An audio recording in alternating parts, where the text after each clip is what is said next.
여러분 모두 축복합니다. 대림절 넷째 주일 2부 예배를 하나님께 올려드립니다. 경건한 마음으로 다 일어나셔서 임내송 찬양합니다.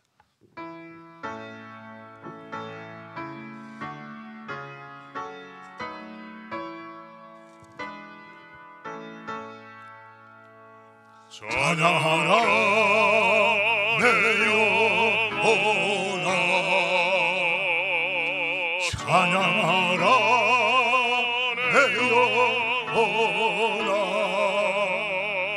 내 속에 있는 것들아 다 찬양하라.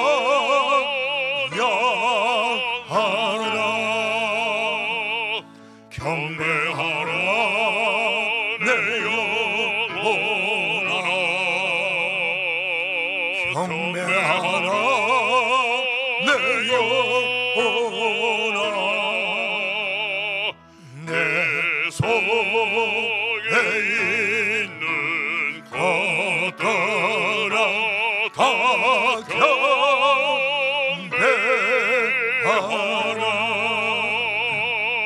송축하라 내 영혼아,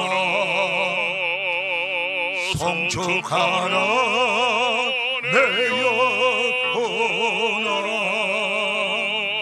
내 속에 있는 것들아 다 송축하라.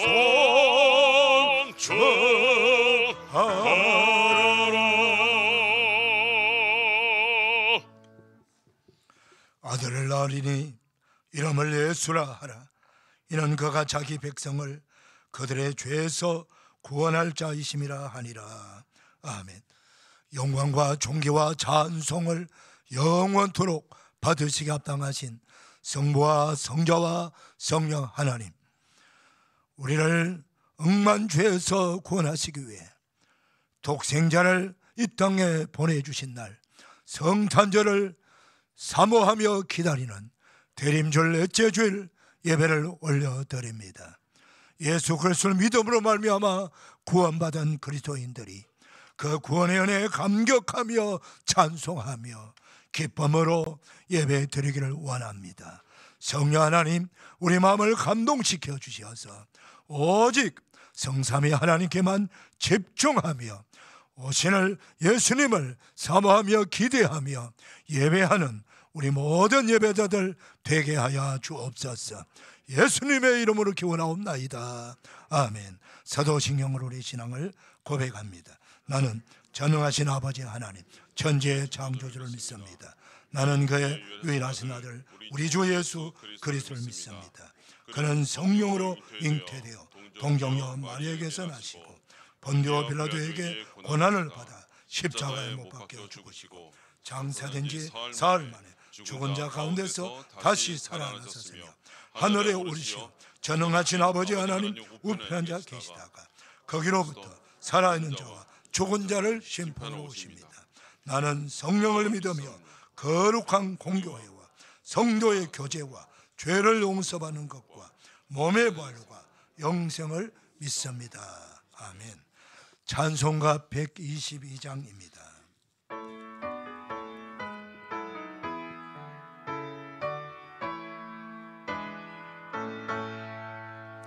참 반가운 성도여 다 이리 와서 베들레헴 성 안에 가봅시다.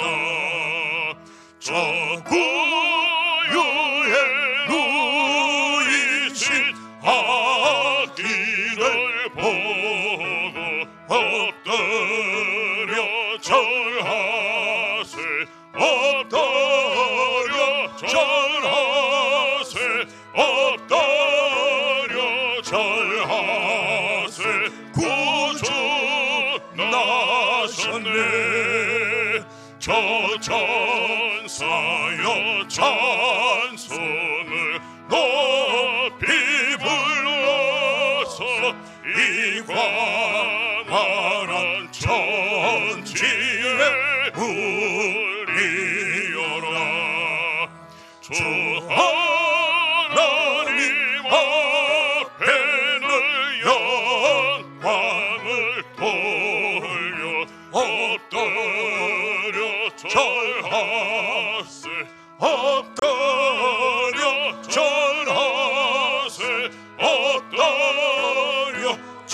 절하세 구주 나셨네. 이 세상에 주께서 탄생할 때에 참신과 참사람이 되시려고 저동영영 몸에서 나시었으니 엎드려 절하세 엎드려 절하세 엎드려 절하세 구주 나셨네. 여호와의 말씀이 육신을 입어 날 구원할 구주가 되셨도다. 늘 감사한 찬송을 주 앞에 드려 엎드려 절하세 엎드려 절하세 엎드려 절하세 구주 나셨네. 아멘.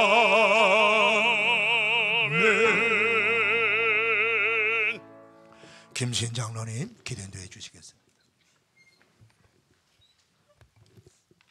참 좋으신 하나님 아버지, 거룩한 주일 하나님을 예배하는 자리로 저희들 인도하여 주시니 감사합니다.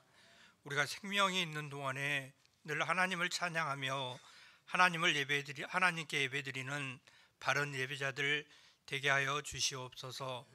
주님의 다시 오심을 기다리는 대림절 넷째 주일, 우리가 사랑의 초를 밝힙니다. 하나뿐인 독생자 예수님을 우리를 위하여 이 세상에 보내주신 하나님의 크신 사랑을 묵상하는 기간이 되게 하여 주시고, 이 땅에 평화의 왕으로 오시는 예수님을 맞이할 준비를 잘하는 한 주간 될 수 있도록 은혜를 더하여 주시옵소서. 오늘 오후에 있는 성탄 축하 발표회에도 우리가 최선을 다해서 준비할 수 있게 하시고, 최고의 감사와 찬양을 하나님께 올려드릴 수 있게 하시며, 12월 25일 성탄 축하 예배에도 우리가 모든 성도들과 우리의 모든 가족들이 함께 이 성전에 나와서 하나님께 예배드리며 예수님의 탄생을 축하할 수 있는 은혜로운 시간 되게 하여 주시옵소서. 2024년도 이제 며칠 남지 않았습니다. 지금까지 지내온 모든 것이 하나님의 크신 은혜임을 고백합니다. 이제 남은 기간 우리가 기도로 한 해를 잘 마무리할 수 있게 하시고, 또 2025년 우리에게 부어주실 하나님의 크신 은혜와 사랑을 기대하며 소망하는 시간이 되게 하여 주시옵소서. 우상과 점술과 제약으로 가득한 이 땅을 변화시켜 주시옵소서.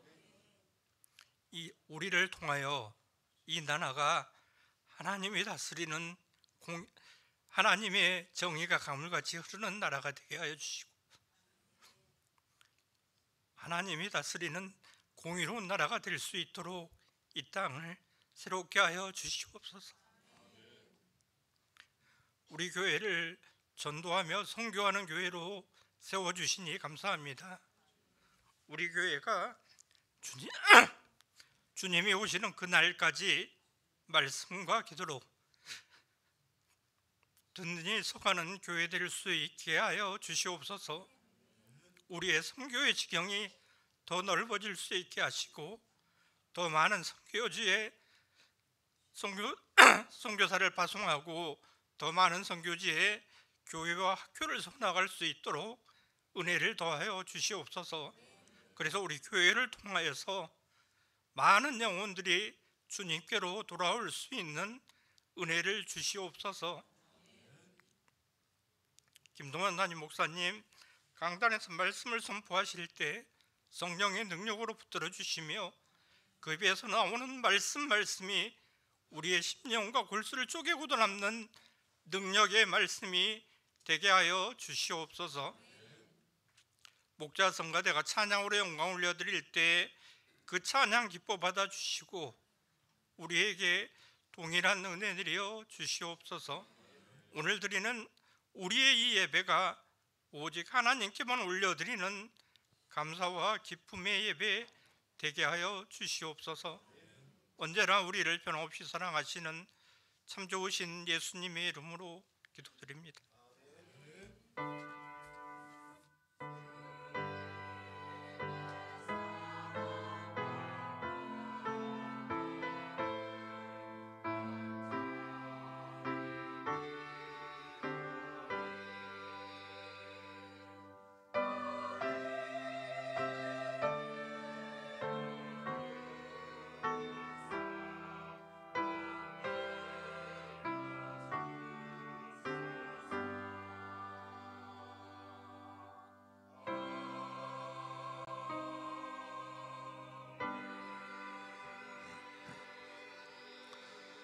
다 일어나셔서 봉헌 찬송 올립니다.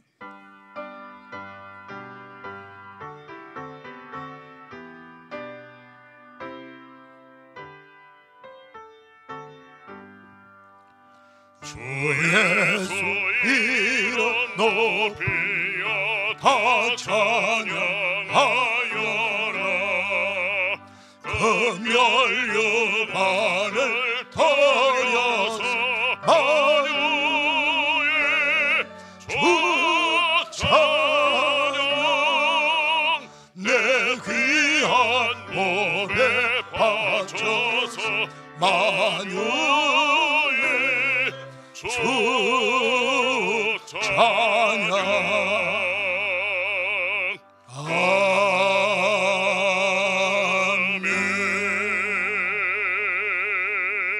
자리에 앉으시겠습니다. 준비하신 점을 하나님께 봉헌합니다.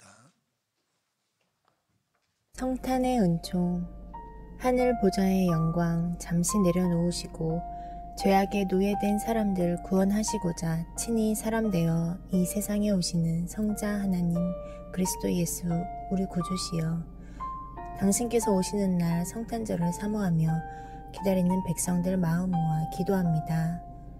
탐욕으로 전개되는 이 땅의 모든 전쟁들이 멈추고 그리스도 당신 안에서 거룩한 평화와 진리 안에서의 정의의 강물 흐르게 하소서. 가장 낮은 자보다 더 낮은 자의 모습으로 오시는 예수 우리 주님이시여, 당신 앞에 우리 한없이 부끄러운 자임을 고백합니다. 더 이상 우리의 발걸음 나의 생각 따라 세상의 바람 따라 그리스도 없는 자유의 길 걷지 않게 하소서. 가슴에 품고 기도하는 가족과 이웃들이 돌아오는 성탄절, 마음 담은 감사의 힘을 드리며 다 함께 모여 기쁨으로 경배하는 성탄절이 되게 하옵소서. 2024년 12월 22일 청리 김동환 목사.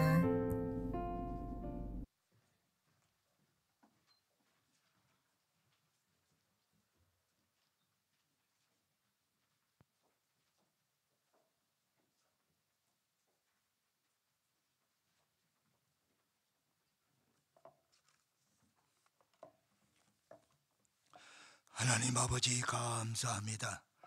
거룩한 주일 2부 예배 드리는 사랑하는 성도님들, 마음과 뜻과 정성 모두와 우리 아버지 함께 예물 올려드립니다. 하나님 아버지, 예물 기쁘시게 받으셔서 영광을 거두어 주시고 하늘 보좌에 올리셔서 상급과 멸류관 되게 하여 주옵소서. 지구 전국 곳의 전쟁과 테러와 기근과 여러 가지 전염병과 인생의 아버지 하나님의 삶의 자리에 너무나도 고통스럽게 살아가는 수많은 저 백성들, 그 현장에 들어가서 예수 그리스도의 생명의 복음을 전파하는 그곳에 전달되어서 그 선교지가 복되게 하시고 구원의 아버지 하나님의 역사가 계속 일어나게 하시고 교회가 세워지고 학교가 세워지고 하나님의 나라 확장되는데 아름답게 쓰임받는 복되는 금이 되게 하여 주옵소서. 우리 교회 주변에도 구원받아야 될 백성들이 너무나도 많습니다. 그들을 전도하고 구원하고 또 아버지 하나님 위로하는데 쓰임받는 거룩한 헌금이 되게 하여 주옵시고, 이 헌금이 세워지는 곳곳마다 생명의 열매, 축복의 열매, 구원의 열매가 주렁주렁 맺게 하여 주시옵소서. 주의 백성들 가정을 든든히 붙들어 주시옵소서. 구원받은 백성들, 하나님의 자녀된 가정들이오니 아버지여, 어떤 상황 속에서도 하나님의 돌보심과 인도하심 때문에 감사하며 아버지 나아갈 수 있는 우리 믿음의 가정들 다 되게 하여 주옵시고, 부족함이 없도록 주님께서 피로를 채워 주시옵시고, 또 건강하게 하시고, 우리 특별히 자녀들에게 굳건한 믿음을 더하여 주시어서 믿음의 반석 위에 서서 우리 주님과 동행하는 삶을 살아갈 수 있도록 복내려 주시옵시고, 우리 사랑하는 성도님들의 간절한 마음의 손을 들어 응답하시고 복주시되 기업을 번창케 하시고 일터가 아버지하며 부요하게 하시고 그 자리를 견고하게 붙들어 주시옵시고, 하나님께서 인도하여 주셔서 늘 감사하며 간정하며 살아갈 수 있도록 은혜 위에 은혜를 더하여 주옵소서. 감사드립니다. 축복합니다. 예수님의 이름으로 봉헌하옵나이다. 아멘.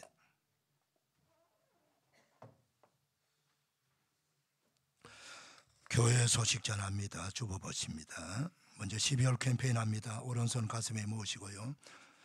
예수 그리스도는 최고의 성탄 선물이요 완전한 구원입니다. 예수 그리스도는 최고의 성탄 선물이요 완전한 구원입니다. 예수 그리스도는 최고의 성탄 선물이요 완전한 구원입니다. 아멘. 대림절은 예수님이 오시기를 사모하며 기다리는 절기입니다. 이제 대림절 마지막 넷째 주일입니다. 이제 3일 후에 예수님이 탄생하신 성탄절입니다. 3일 동안도 성탄절을 잘 준비하며 대림절을 보내는 우리 모두가 되기를 축복합니다. 오늘 교회학교 성탄 축하 발표회가 있습니다. 남성, 여성, 중장단도 함께합니다. 원래 우리 성탄 전야제 밤에 축하 발표했는데 여러 가지 정황상 오늘 오후에 하게 되었습니다. 우리 사랑하는 성도님들도 우리 모두가 성탄 축하 발표를 하는 그런 대상들입니다. 그래서 예배 자리에 와서 같이 찬양하고 우리 사랑하는 자녀들 또 손자 손녀들 우리 예수님 탄생을 축하하며 재롱잔치하는 거나 마찬가지입니다. 그래서 다 나와주세요. 다 나와주셔가지고 함께 찬양하고 우리 예수님을 축하하는 그런 경축의 시간 되기를 간절히 소망합니다. 성탄절 경축 예배가 이번 주 수요일 오전 11시입니다. 성탄절 예배는 1부, 2부 예배 드리지 않습니다. 성탄절 예배는 아이들, 어른 전체 우리 교인들이 11시 예배 한 번 드립니다. 그래서 이번 성탄절 우리 성도님들은 한 번도 빠짐없이 다 성탄절 예배 드려주시고요.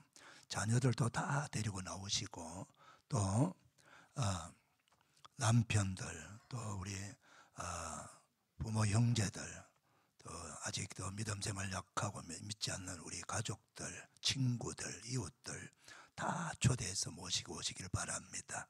오늘부터 성탄절 시간 전까지 우리 사는 성도님들은 기도하고 최선을 다해서 우리 가족들을 모시고는 그 일에 힘써 주시기를 부탁을 드립니다. 그래서 성탄절 날 다시금 믿음이 회복되고 또 구원의 선물을 받는 그런 축복의 성탄절 되기를 간절히 바랍니다. 다음 주일은 송년주일입니다. 우리가 신년 감사주일의 1월 첫 주일이고요. 한 해를 마무리하는 주일이 송년주일입니다. 시작도 중요하고요. 마무리도 중요합니다. 그래서 시작도 하나님께 나와서 예배드리고 시작하고 마무리도 예배드리면서 마무리하고 첫 주일도 하나님께 드리고 마지막 주일도 하나님께 드리는 것입니다. 그래서 송년주일 또 그 후에 송구 영신 예배까지 다 여러분들 일체 다른 스케줄 잡지 마시고 다 우리 주님을 위해서 우리 하나님께 예배하는 데 집중하는 우리 모두가 되기를 축복합니다. 연말정산, 기부금 연말정산 필요하신 분들은 신청하시기를 바랍니다.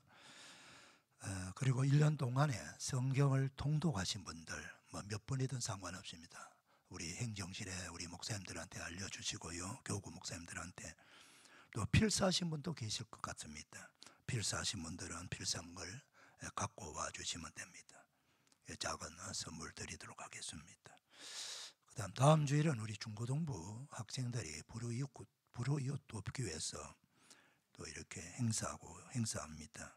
그래서 우리 아이들 착하지 않습니까? 착한 우리 아이들 불우이웃 돕기 하려고 하는데 어떻든 그 마음이 참 좋습니다. 그래서 그 일에 우리 어른들이 도와줘야 됩니다. 격려해주고 또 차도 팔아주고 참 잘하구나. 그래 앞으로도 계속 이웃을 도우면서 살아야 된다. 그렇게 하면서 격려해주면은 아이들이 얼마나 감사하게 생각하고 평생을 그렇게 살아가게 될 줄로 믿습니다. 격려해 주길 바랍니다. 내년 2025년 꽃꽂이 및 주일 식사 성배 안내가 로비 게시판에 붙어 있습니다. 주중에 주일날 점심 식사비는 12만 원입니다. 12만 원. 12만 원을 여러분이 헌금을 하게 되면은 약 150명에서 200명 가까이 성도가 점심 식사를 대접을 받게 되는 거예요. 얼마나 감사한 일입니까? 그러니까 여러분들이 웬만하면 가정별로 식사도 한번 내시고 또 꽃꽂이도 이렇게 한번 하면 참 좋습니다. 하나님이 다 받으시는 겁니다. 물론 주일 헌금도 잘 드리시지만 특별한 그런 것도 여러분 해보시면은 참 은혜가 될 줄로 믿습니다. 다 여러분 기도해 주시길 바라고요. 오늘 주일은 오늘 점심 식사는 우리 김경영 장로님 민경희 권사님 가정에서 범사에 감사 섬기고 또 오늘 식사하면서 떡이 나옵니다. 떡은 우리 윤인상 장로님 백준 권사님 결혼 기념으로 섬김입니다. 나갈 때 주는 떡은 아닙니다. 식사하면서 떡을 줍니다. 오늘 꽃꽂이도 우리 윤 장로님 가정에서 섬깁니다. 혹시 또 떡국을 우리가 또 여러분들을 교회에서 필요할 것 같아 갖고 떡국을 한 가마니를 준비했는데 한 봉지 10,000원이라고 합니다. 여러분 필요하신 분들은 떡국을 최고 좋은 떡국입니다. 그래서 떡국도 사가셔서 여러분들이 또 떡국을 또 잘 드시고 또 그렇게 이용해 주면 고맙겠습니다. 교회 광고 주보 참고하시기를 바랍니다.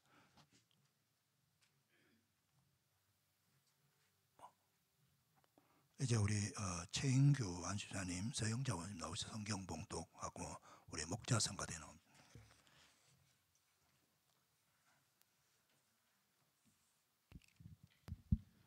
오늘 봉독해드릴 말씀은 마태복음 2장 1절에서 12절까지 말씀입니다. 신약성경 2쪽입니다. 저희가 봉독해 올리겠습니다. 헤롯 왕 때 예수께서 유대 베들레헴에서 나심에 동방으로부터 박사들이 예루살렘에 이르러 말하되 유대인의 왕으로 나신 이가 어디 계시냐? 우리가 동방에서 그의 별을 보고 그에게 경배하러 왔노라 하니 헤롯 왕과 온 예루살렘에 듣고 소동한지라.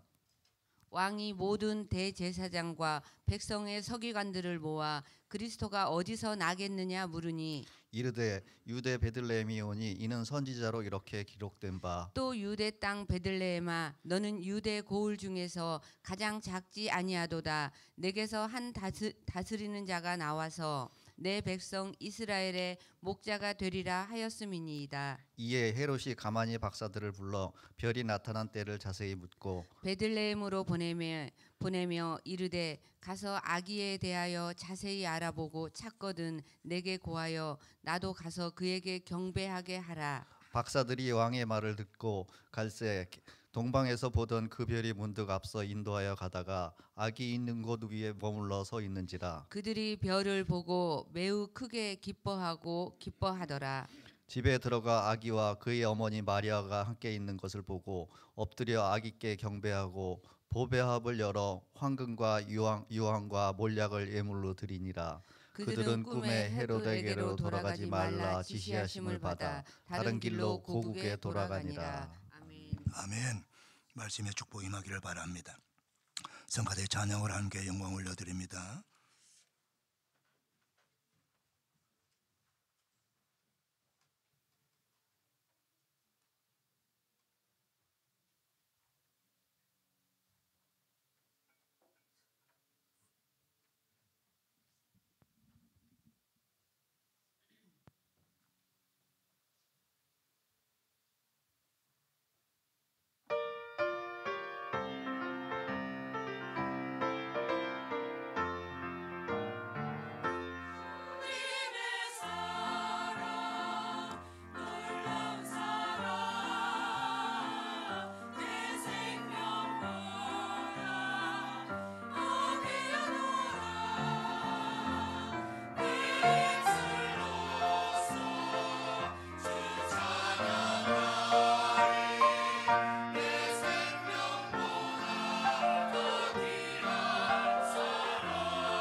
감사합니다. 다시 우리 축복의 박수 하십시다.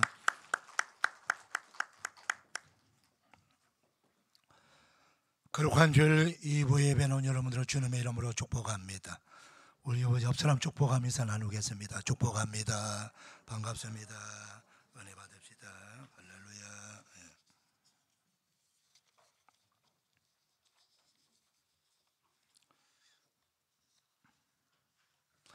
마태복음을 기록한 마태는 그의 직업이 세리입니다. 세리 중에서도 가장 낮은 직급, 길거리 다니면서 집집마다 다니면서 징수를 하는 징수원입니다.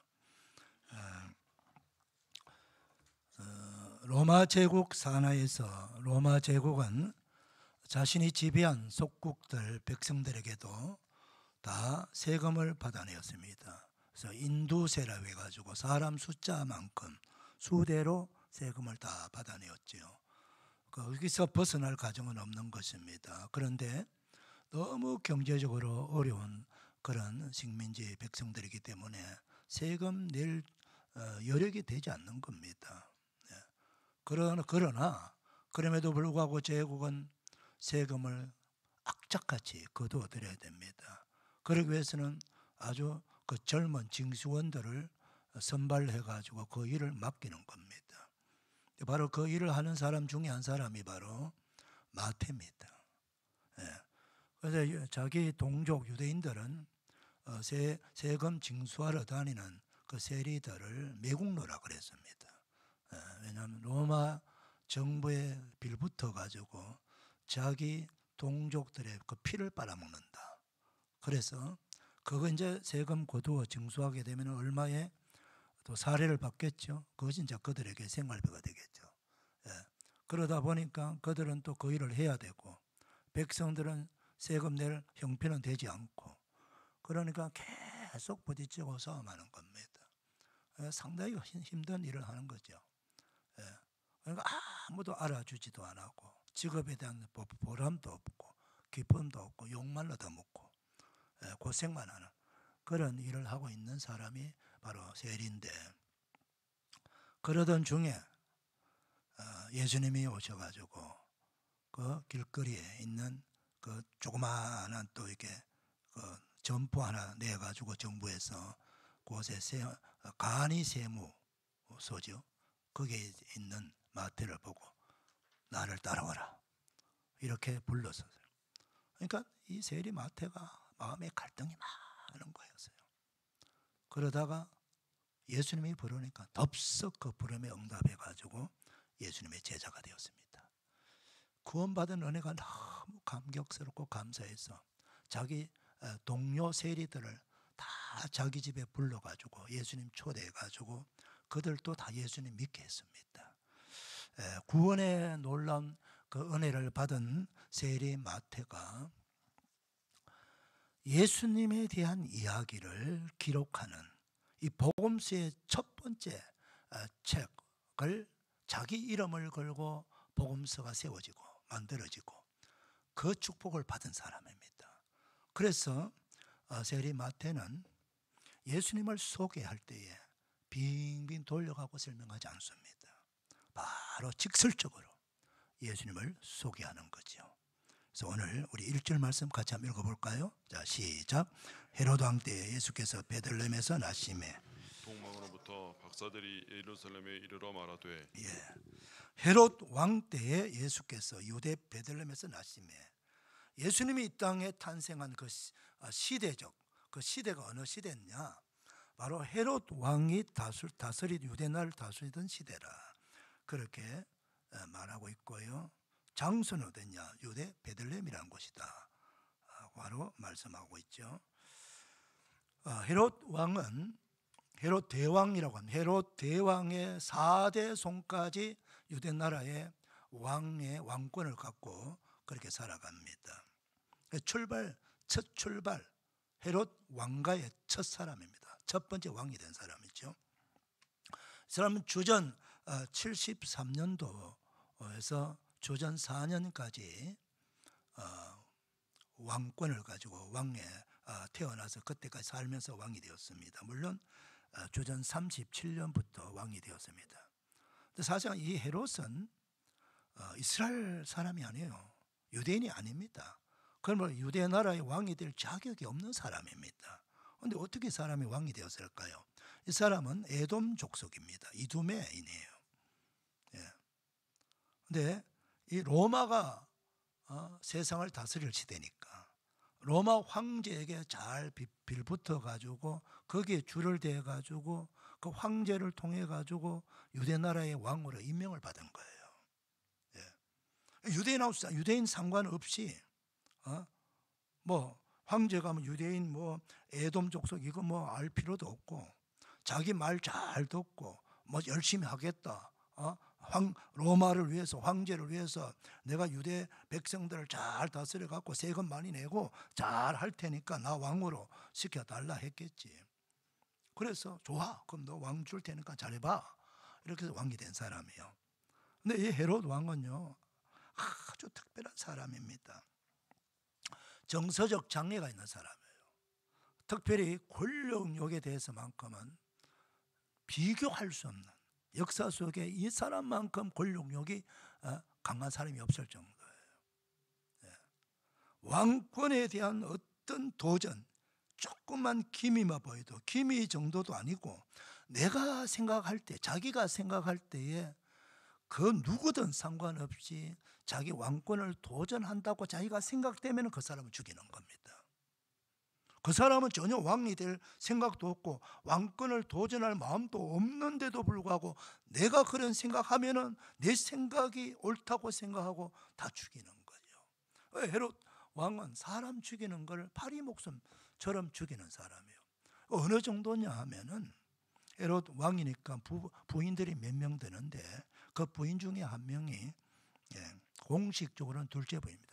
둘째 미리암이라고 하는 부인이 있습니다. 그 부인을 통해서 아들은 또 왕자, 첫째 왕자, 둘째 왕자를 낳았어요. 낳았는데 자기가 생각해 볼 때 왕자들이 왕권을 도전하는 것처럼 느껴진 거예요. 그 자기 사랑하는 첫째 왕자, 둘째 왕자 다 죽였습니다. 부인도 다 죽였어요. 주변에 하여튼 조금만 이상하게 보이면 일단 뭐 감옥에 보내고 이거 아니에요. 죽여버리는 거예요. 이만큼 악랄한 사람이고 그리고 정말 상상을 초월하는 그런 권력을 요구로 가득 찬 사람이에요. 예. 바로 이런 사람이 다스리던 시대에 예수님이 이 땅에 오셨다는 거죠. 그러니까 예수님이 이 땅에 오셨을 때는 정치적으로, 경제적으로, 사회 문화적으로 또는 종교적으로 가장 암울한 시대예요. 도저히 그리스도가 오지 않으면 안 될 그런 시대였어요. 그런 시대에 예수님이 오셨다. 그런 말씀이죠. 예. 자, 바로 그때 예수님이 탄생할 때 어느 날입니다. 예루살렘 그 거리에 낙타를 탄 이방인 3명이 등장을 했습니다. 그분들이 성경은 동방에서 온 박사들이다 그렇게 이야기하고 있는데 별을 연구해서 시대의 징조를 알려주고 특별히 왕들은 이 정치를 해야 되고 미래를 볼 줄 알아야 되거든요. 그 시대는 다른 것으로 볼 수가 없어요. 하늘의 별자리를 보고 별의 움직임을 따라 징조를 보고 그리고 예언을 하고 이방 세계는 그렇게 했단 말이죠. 그렇게 해서 왕의 자문 역할을 하고 고문 역할을 해준 사람들이 바로 이 박사들이에요. 대단히 권위가 높고 그 권위가 왕의 권위만큼 인정받는 그런 사람들이 오늘 갑자기 예루살렘에 낙타 타고 찾아온 거예요. 찾아와서 길거리 지나가는 사람들에게 다짜고짜 물어요. 이 유대인의 왕으로 태어나신 새로운 왕이 어디서 태어나느냐 그렇게 막 묻고 다니는 거죠. 그러면서 우리가 그분을 만나면 그분께 경배드리러 왔다. 만나는 사람마다 그 이야기를 하니까 예루살렘의 소문이 순식간에 확 퍼졌어요. 새로운 왕이 태어났대. 새로운 왕이 태어났대. 누구지? 우린 지금 왕이 있는데 헤롯 왕이 있는데 어느 왕이 태어났지? 그러면서 막 소문은 빠르게 전달되어 갖고 예루살렘 시민들이 다 알 만큼 성경에는 소동한지라 이 말은 소문이 완전히 퍼져가지고 백성들이 이 헤롯 왕이 무서워서 말은 못하지만 수군수군 거리면서 온 예루살렘이 덜끓었다 이런 뜻이에요. 근데 소문이 왕궁까지 들어가가지고 헤롯 왕의 귀에까지 들어간 거예요. 들어가니까 얼마나 놀랐겠어. 헤롯 왕이 자기 왕자까지 왕권을 도전받으면 죽이는 그 악랄한 왕이 새로운 왕이 태어났다고 그러니까 아니 왕이 태어날 것도 이미 태어났다는 거예요. 너무너무 놀랐지. 어디 있느냐는 그 왕이 누구냐. 그래서 알고 대제사장하고 서기관들 성경 박사들 다 불러가지고 묻습니다. 헤롯도 귀동냥한 게 있잖아요. 이스라엘 나라의 왕이 되려면 나름대로 성경도 좀 알아야 되고 예언도 좀 알아야 되니까. 그래서 새로운 현재 내가 현직 왕이 있는데 새로운 왕이다. 그럼 누구야? 바로 성경에 예언된 메시아 그리스도가 아니겠느냐. 그렇게 해서 다짜고짜로 그 종교제도 세계관들에게 그리스도가 어디서 태어났냐고 묻지 않습니까? 그러니까 이 성경학자들이 바로 대답을 합니다. 미가 선지자를 통해서 미가서 5장 2절에 나와 있거든요. 그 예수님 오시기 전에 700년 전에 활동했던 사람이에요. 예수님에 대한 예언을 한 거죠. 뭐 그분의 예언뿐만 아니고 구약 성경 전체가 예수님에 대한 예언입니다. 구약 선체적 구약이잖아요. 약속, 언약, 하나님의 약속이요. 무엇에 대한 약속? 인류를 죄에서 구원할 자를 하나님께서 보내주시겠다. 그 자가 누구냐? 그 자가 메시아, 히브리 말로는 메시아, 그리스 말로는 크리스토스, 그리스도. 한문으로는 기독, 메시아, 그리스도, 기독이 오신다는 거예요. 그분이 와야 인류를 근원적인 그 죄에서 해방시켜주고 모든 죄로 통해 가지고 이 사회가 정말 온갖 죄악 세상으로, 이 죄악된 세상, 무너진 이 세상, 불의한 세상에 누가 불의합니까? 누가 죄를 짓습니까? 누가 이 악한 세상을 만들어냅니까? 짐승입니까? 사자가? 코끼리가? 아니에요. 우리 사람들이에요. 이 악하기 그지없는 뭐 다 그런 건 아니지만 우리 사람 중에는 너무 헤롯 대왕같이 악한 사람도 있고 또 착한 사람도 있겠죠. 어쨌든 이 세상을 어지럽게 만들고 죄악의 세상을 만드는 존재가 사람입니다. 이 사람들을 그 본질적인 죄에서 해방시켜주고 구원하고 그렇게 해야 참 사람이 되고 의로운 사람, 하나님이 창조한 사람, 하나님의 형상대로 지음받은 사람으로 본래의 사람으로 하나님께서 돌려주기를 원하는 거예요. 그래서 그리스도 메시아가 오셔야 된다. 그분을 보내주는 약속이 구약 성경입니다. 그런데 그분이 오셨다는 거예요. 그래서 그분이 어디서 오겠느냐고 물으니까 베들레헴이다. 그렇게 하면서 예언의 말씀을 들려주지요. 그래서 헤롯 대왕은 박사들을 가만히 불러요. 여기서 가만히 부른다. 요거는 비밀스럽게 부른다. 다른 사람 아무도 모르게 살짝 그들만 불렀다는 뜻이에요. 불러가지고 별이 나타난 때를 어떻게, 어떤 별이 나타나서 어떻게 여기까지 왔는가를 그걸 다 물어본 거예요. 물어보니까 자세히 자기들은 천문학 박사들인데 별을 연구하다가 갑자기 한 번도 보지 못했던 큰 별이 나타나가지고 막 별이 자기들 이끄는, 자기들을 따라오라고 하는 것처럼 움직이는 거예요. 그래서 동방 박사가 한 천문 점성대에서 같이 근무하는 사람도 아닌데 따로 다 그래 연구하는 박사들인데 다 똑같이 본 거예요.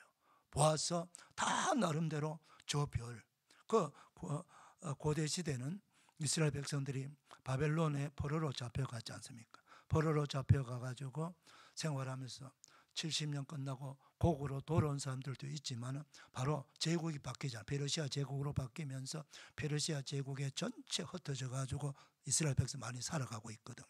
그러면서 그때부터 예언자들이 예언한 말씀이 메시아 사상이요. 메시아가 오신다는 거, 오셔서 우리 이스라엘을 구원하실 것이라는 거. 그게 유대인들이 온 그때 같이 살아가는 그 바벨론 사람들, 뭐 제국만 바뀌지 그 사람이요. 다 그렇게 퍼져갖고 전설처럼 수백 년 동안 내려온 전설이 있어요. 메시아가 온다. 메시아가 온다. 그리스도가 온다. 그분이 와야 온 인류를 구원하신다. 근데 바로 그 메시아에 대한 예언이 이 별을 연구하는 천문학자들에게는 항상 생각하고 있었던 거예요. 그러나 갑자기 큰 별이 나타나니까 이야, 그것이 마치 전설에 내려오던 그 메시아에 대한 별이 아닌가. 그래서 정말 메시아라면 우리가 따라가서 그분을 만나서 우리가 경배해야 되지 않겠느냐.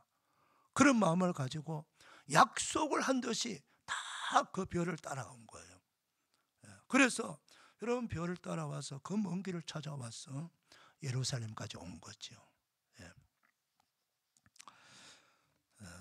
그래서 이 헤롯 대왕이 그 이야기를 듣고 가만히 불러가지고 별 만나고 어떻게 여기까지 온 거를 다 자세히 듣고 나서 이미 들었잖아요. 베들레헴이라고. 저 이리로 가면은 베들레헴으로 내려가는 길인데 여기서 예루살렘 한 25km 정도 가면은 베들레헴이라고 하는 작은 도시가 있을 것이다. 거리를 가보라고. 그러면서 당부를 하는 겁니다. 혹시 가서 아기를 만나면은 돌아갈 때 나에게 꼭 알려달라. 나도 찾아가서 경배하리라. 그렇게 당부를 했는데 헤롯 대왕이 그 경배하기는커녕 죽이려고 한 것이죠. 나중에 우리가 역사를 보면 알지 않습니까? 자, 이렇게 해서 동방 박사들이 베들레헴으로 향하여 출발하려고 하는데 문득 동방에서 만났던 그 별이 나타난 거예요. 문득이라고는 이 히브리 이 말의 뜻은 어떤 뜻이냐면은 느닷없이 갑자기 생각하지 못한 때에 그 별이 나타났다는 거예요. 그래서 그 별이 그때 갑자기 나타나가지고 자기들을 안내하는 거죠. 그래서 베들레헴까지 찾아가서 별이 인도한 대로 찾아갔는데 그 별이 어느 집에 딱 위에서 머물고 있는 거예요. 우리가 혹시 예수님 탄생은 베들레헴 마국간에서 탄생을 다 기억하고 있지 않습니까? 틀린 건 아닙니다. 마국간에서 태어나서 마국간에 태어날 때는 호적하러 온 거예요. 그 베들레헴 그 고향을 둔 많은 사람들이 베들레헴을 떠나서 외지에 나가서 살던 사람들이 호적하기 위해서 고향으로 호적하러 왔어. 그건 작은 마을이니까 뭐 여관도 별로 없고 친척집 뭐 이렇게 잠시 머물다가 바로 자기가 살던 집으로 떠나가야 되거든요. 그러니까 보통 하루 이틀 만에 다 돌아가는 거예요. 사람들이 너무 많이 와서 마국간에서 부랴부랴 출산을 했지만은 계속 거기 있을 수는 없잖아요. 그래서 아마 주변 사람들이 보고 안타까워서 어느 집을 안내해 줄 수도 있고요. 그렇게 해서 어느 집으로 들어간 거예요. 집으로 들어가서 아기를 이제 돌보고 있는데 바로 그 예수님이 계신 그 집 위에 별이 딱 머물러 서는 거예요. 그러니까 이제 다 온 거죠. 바로 저 집이구나. 그래서 너무 기뻐서 이게 크게 기뻐하고 기뻐하더라. 그렇게 말씀하고 있는데 이 기쁨은요. 우리 인생에서 최고로 기쁠 때를 표현하는 거예요. 최고의 기쁨. 사실 그렇지 않습니까? 그 동방 박사들이 진짜 그리스도를 만난 거죠. 우리가 그리스도를 만나는 그 순간이 최고의 기쁨의 시간이 되어야 되지 않겠습니까? 그걸 동방 박사들을 통해서 보여주는 거예요. 그래서 그 집에 들어가니까 누가 있습니까? 바로 아기와 그 어머니 마리아가 있더라. 그렇게 성경은 기록하고 있습니다. 아마 요셉은 잠깐 밖에 나갔던지 그때 없었어요. 근데 그 아기를 바라보고 그 동방 박사들은 바로 엎드려 경배했다. 그렇게 말씀하고 있고요. 그리고 경배 후에 보배합을 열어가지고 황금과 유황과 모략을 예물로 드렸더라. 그렇게 성경은 기록하고 있습니다. 자, 여기서 왜 예수님께서 인류의 구세주로 탄생하신 우리 예수님이 그때 당시에 이방인들이 성경 읽는 사람 어디 있습니까? 없습니다. 오직 유대인들에게만 성경이 주어졌고 유대인들만 성경을 읽고요. 배웁니다. 그런데 그 구약 성경, 예수님을 예언한 그 성경을 유대인들은 다 배우고 다 알아요. 기본적으로는요. 그럼 그리스도 메시아가 오실 것에 대한 수없이 반복해서 들었습니다. 그런데 왜 그 유대인 대제사장도 있고 많은 서기관들 학자들도 많이 있는데 왜 그 사람들을 통해서 그리스도가 이 땅에 태어났다 알려주지 아니하고 왜 이방인 터무니없이 이방인 그 이방인 박사들을 통해 가지고 그 먼 길까지 찾아와서 진작 알아야 될 사람, 진작 준비하고 맞이해야 될 그 유대인들은 가만히 있는데 이방인들을 통해 가지고 유대인들에게 알려준다. 너무나도 아이러니하지 않습니까, 여러분? 거꾸로 돼야 되지 않습니까? 근데 왜 그렇게 했을까요? 진작 예수님이 탄생할 그 내용을 알아야 될 사람 유대인이고 그 중에도 종교 지도자들이고 늘 성경을 가르쳐야 될 신학 박사들이고 성경 박사들인데 왜 그렇게 했을까요? 바로 그들 모두가 다 영적으로 잠에 취하고 있다는 거예요. 다 잠자고 있었다는 거예요. 관심이 없었다는 거예요. 우리가 성경을 읽으면서 성경을 보면서 그냥 성경 내용을 많이 아는 게 중요한 것이 아니고 어떤 책을 읽든 어떤 학문을 하든 특히 성경을 읽으면 그 성경의 핵심을 잡아야 돼요.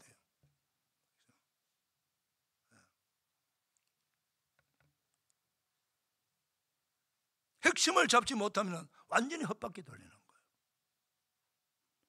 아브라함, 다윗 다 알고 있어도 예수님을 모르면 안 됩니다, 여러분.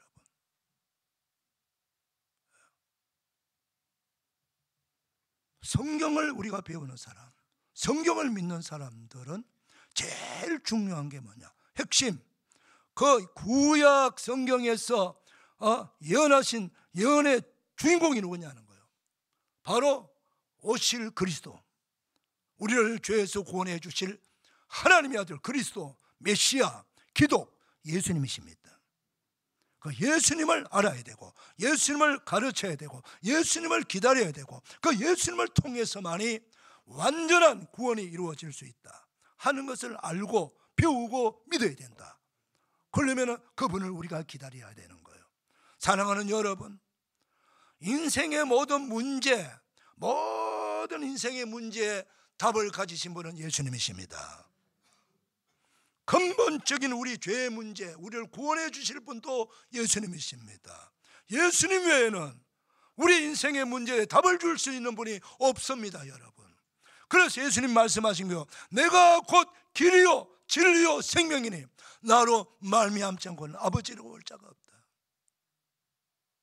나로 말미암지 않고는 구원이 없다, 영생이 없다, 인생의 길이 없다, 이 말하는 거예요. 나 아니고는 진리가 없다, 이 말씀이에요, 여러분. 사랑하는 여러분, 우리가 신앙생활을 한다는 것이 장난이 아니에요. 한번 해보는 게 아니에요. 연습도 아닙니다, 여러분. 신앙생활은 실체가 돼야 되는 것입니다.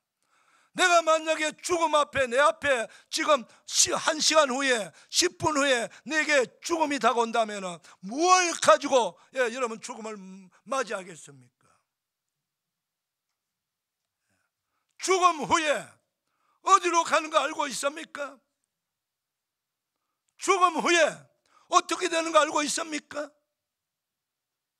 세상에서는 돈 좀 있고 권력도 있고 명예도 있고 지식도 가지면 어느 정도 위신도 세고 권위도 있고 좀 자긍심도 있고 목소리 내면서 살아갈 수 있지만 그래 봐야 그렇게 살다가 그분도 결국은 그가 누구든 간에 죽음을 맞닥뜨릴 수밖에 없는 것입니다.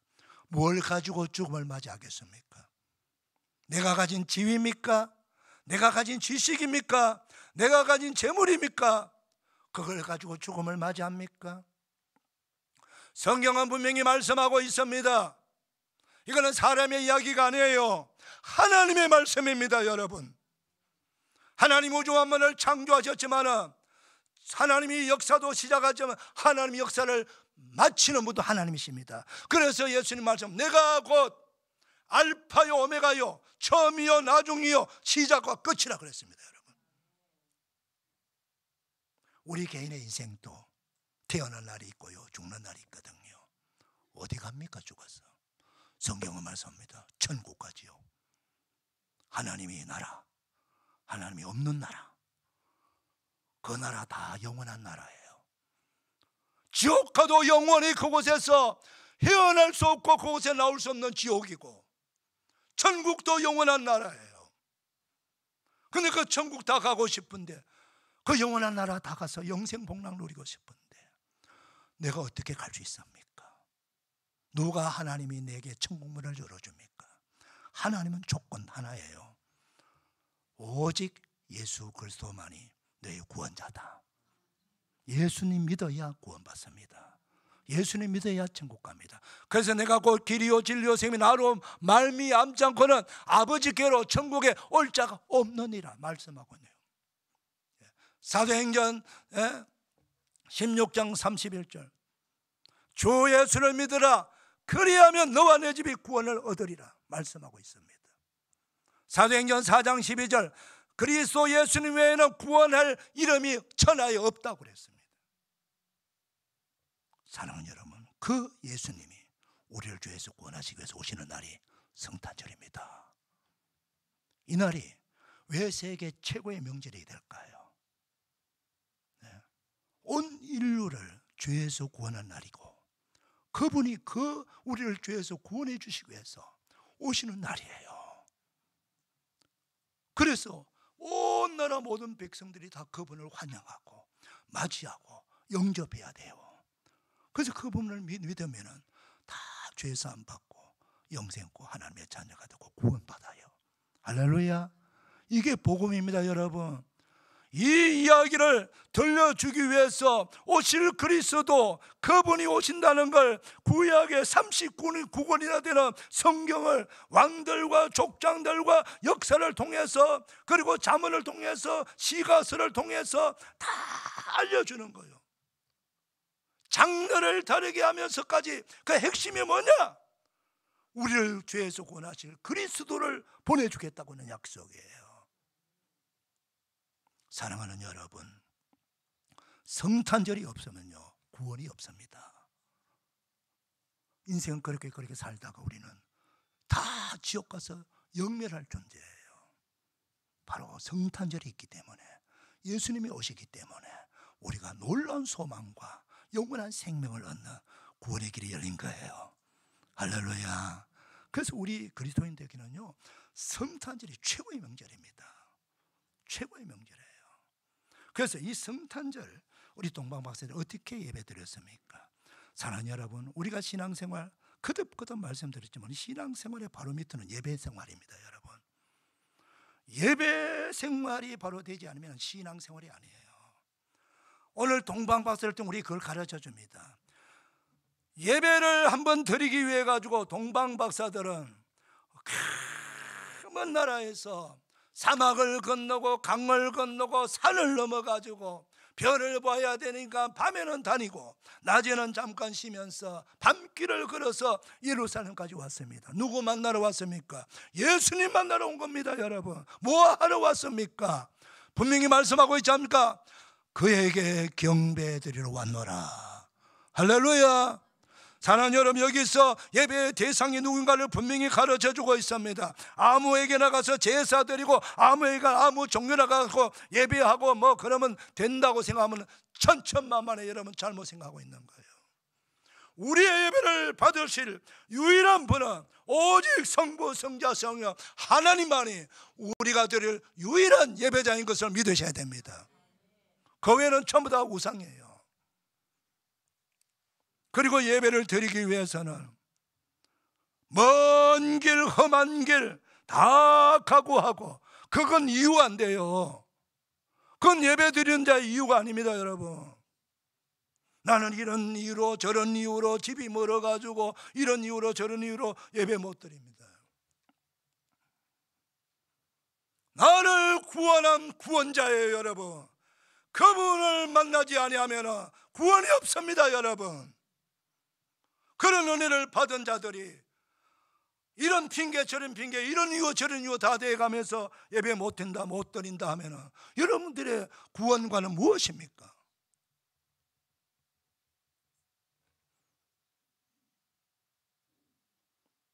예배보다 중요한 것이 무엇입니까? 여러분,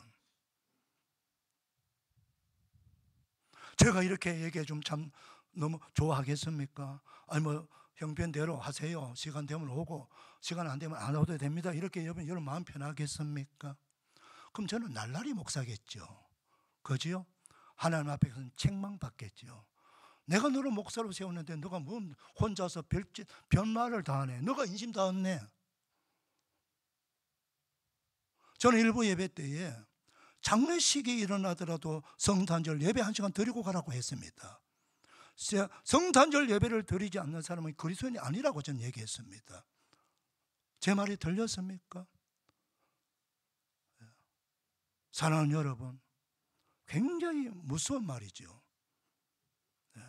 저는 그 이야기를 하지 않을 수 없어요. 여러분, 성탄절을 가볍게 여기면 안 돼요. 그분이 우리를 구원하시고 오신 날이에요. 그러면 우리가 가볍게 여겨요? 뭐 성탄절, 내년에도 성탄절인데 뭐 한 번 빠진다고 설마 나를 지옥에 보내겠어? 그렇게 생각합니까? 그럴 거면은 에덴 동산에서 아담과 하와가 그까지 그 과일 하나 따먹었다고 나를 이렇게 고통을 줍니까? 똑같은 거죠. 그래서 우리가 신앙생활을 한다는 것은요, 물론 여러 가지 형편과 처지가 있고 부득불 못할 수 있는 형편이 있지만은 적어도 우리가 예수님에 대한 생각, 성탄절에 대한 인식, 그리고 예배에 대한 대상, 분명한 예배자가 되어야 된다는 것은 분명하지 않습니까, 여러분? 그 신앙을 우리가 줄을 놓아버린다면 우리 신앙줄은 다 얽어지는 겁니다. 사랑하는 여러분, 목사를 보지 마세요. 목사의 뒤에서, 목사를 통해서 말씀하시는 주님의 음성을 들으시기를 축복합니다. 이날 우리가 와야 나도 은혜를 받고 나를 통해서 구원을 받아야 될 우리 가족들도 있지 않습니까? 내 예수 믿는다는 내까지 교회를 안 오면은 도대체 내 가족들이 나를 뭐라고 발견하냐? 정말 나보고 우리 가족이 예수 믿겠어? 정말 나보고 예배 따라오겠어? 남편이 뭐라고 말해도 여보 나는 꼭 예배 드리러 가야 돼. 예배는 바꿀 수 없어. 그렇게 말하는 아내가 진짜 예수 믿는 사람입니다, 여러분. 나의 소원이 당신 내 옆에서 예배 드리는 거야. 그게 내 마음의 소원이야. 그렇게 말할 수 있는 아내가 진짜 예수꾼이에요. 예수 믿는 사람입니다. 무엇으로 비유를 맞추려고 합니까? 남편은 지옥으로 가고 있는데 그걸 가로막고, 자식은 지옥으로 지금 달려가고 있는데 그걸 가로막고 당신 절대로 지옥 가면 안 돼. 구원받아야 돼. 천국 가야지. 나랑 같이 천국에서 영생해야지. 그게 진정한 축복이야. 그게 진정한 하나님의 복이야. 이렇게 말을 해야 돼요. 그렇게 권면해야 돼요. 그래야 저와 여러분이 진정한 그리스도인이 아니겠습니까? 그게 최고의 선물입니다. 우리 동방 박사들이 뭘 드렸습니까? 황금과 유향과 몰약. 황금은 왕에게 드린 선물이에요. 예수님이 만왕의 왕이라는 것을 인정하는 예물이에요. 유향은요, 하나님께 드리는 예물이에요. 그 예수님이 하나님이라는 것을 보여주는, 인정하는 예물이에요. 몰약은 뭡니까? 몰약은 여러분 성경 복음서 마지막 절에 쭉 보세요. 니고데모가, 아리마대 요셉이 예수님이 시신 장례식 염할 때에 뭘 사용했습니까? 몰약을 사용했습니다. 이 동방박사는 자기들은 다 알지 못해도 이미 성령께서 감동을 주셔가지고 인류의 구세주 그리스도가 장사 지는 것까지 생각하면서 예물을 바쳤다는 거죠. 사랑하는 여러분, 이게 뜻있는 예물입니다. 최고의 가치 있는 예물입니다. 우리가 성탄절 올 때에 평소처럼 예물 드리면 안 돼요. 마음을 다하고 성품을 다하고 힘을 다하여 하나님을 찬양도 드리지만 정말 특별한 날 구원해 주시고 날 지옥 보내지 않고 천국 백성 삼아 주신 그 놀라운 은혜에 감격하면서 감사 마음 가득 담아서 예물을 준비해서 예물을 드리는 것이 맞습니다. 그렇게 우리는 신앙생활을 해나가는 겁니다. 그리할 때 우리 신앙을 우리 하나님이 기쁘시게 받으시고요, 우리 자손들이 그 신앙을 물려받습니다. 사랑하는 여러분, 오늘 예배가 여러분들에게 큰 영혼을 깨우는 그런 예배가 되고 성탄절날 기쁨으로 맞이하는 우리 모두가 되기를 축복합니다. 기도하겠습니다. 하나님 아버지 감사합니다. 오늘도 말씀을 들었습니다. 성탄절을 준비하면서 오실 그리스도 메시아 예수님을 맞이하기 위해서 그 먼 길 산을 넘고 강을 건너 사막을 건너 광야를 건너 찾아와서 예배드리는 경배하는 동방박사들, 최고의 예물을 준비한 동방박사들의 신앙을 우리가 배우고 본받았어. 그렇게 우리도 준비하며 그렇게 다짐하며 성탄절을 맞이하는 우리 모두가 되게 하여 주셔서 성탄절의 구원의 선물을 많이 나누어 주고 성탄이 주시는 풍성한 은혜와 복을 받게 하여 주옵소서. 예수님의 이름으로 축복하며 기도리옵나이다. 아멘. 다 일어나셔서 116장 찬송.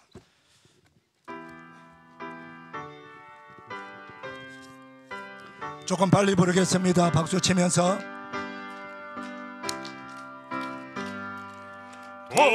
동방에서 박사들 귀한 예물 가지고 산을 넘고 물을 건너 별 따라왔도다.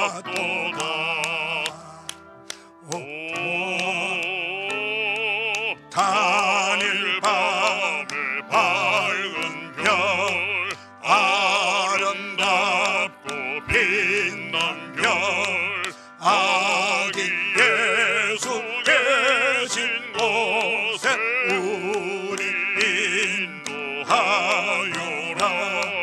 베들레헴 임금께 나는 황금 털이네.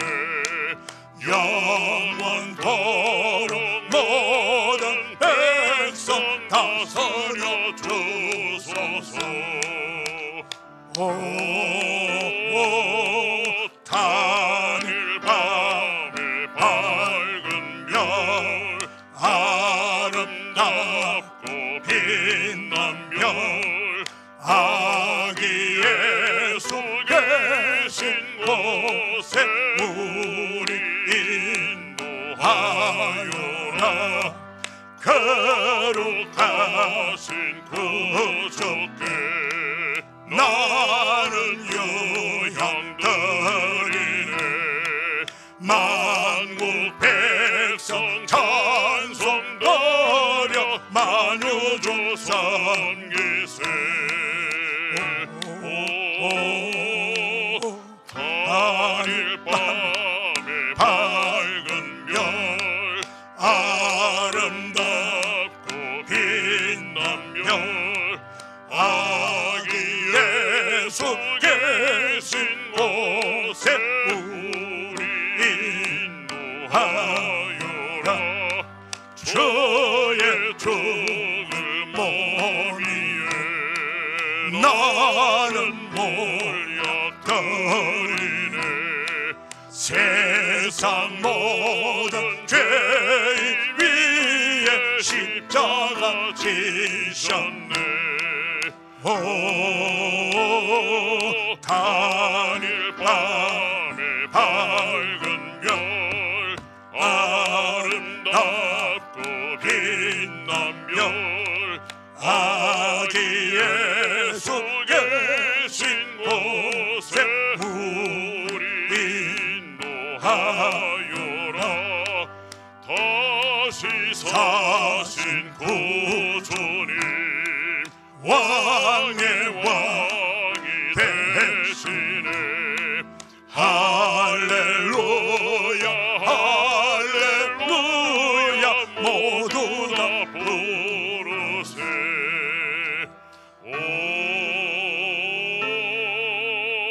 단일 밤에 밝은 별 아름답고 빛난 별 아기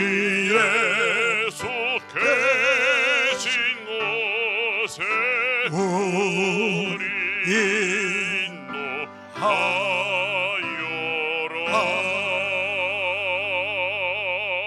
할렐루야. 우리 하나님께 영광의 박수 올려드립시다. 할렐루야. 할렐루야. 옆 사람 축복합니다. 축복합니다. 은혜 받았습니다. 감사합니다.